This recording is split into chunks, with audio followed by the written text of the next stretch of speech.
Secretary of State today, by the way, was not mincing any words at all. He was pointing fingers and demanding cooperation. There was none of the nuance that one usually sees in the business of diplomacy. Andrea Koppel covers the State Department. She joins us now. It was quite a remarkable briefing, wasn't it, in that way?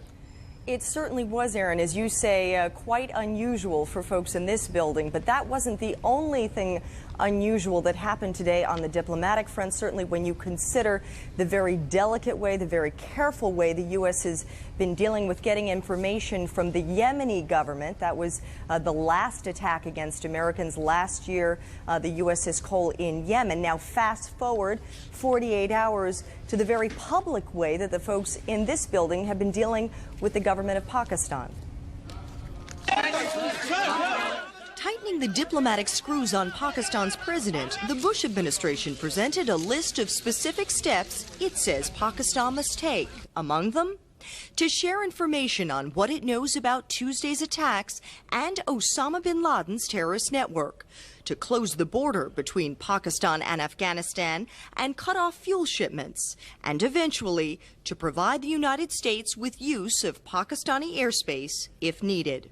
We haven't yet publicly identified the organization we believe was responsible. But when you look at the list of candidates, one resides in that region. Later, when pressed by reporters, when you spoke of the candidate who resides in that region, were you speaking of Osama bin Laden? Yes. For the first time, Powell saying publicly what many have said privately, that bin Laden's network, based in Afghanistan, is a prime suspect.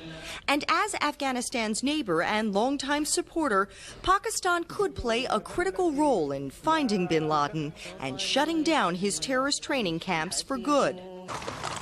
Following another full day of intense meetings and conversations between U.S. and Pakistani officials, President Moshiach assured the Bush administration of Pakistan's unstinted cooperation in the fight against terrorism.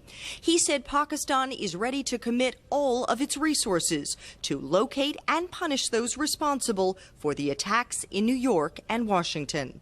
President Moshiach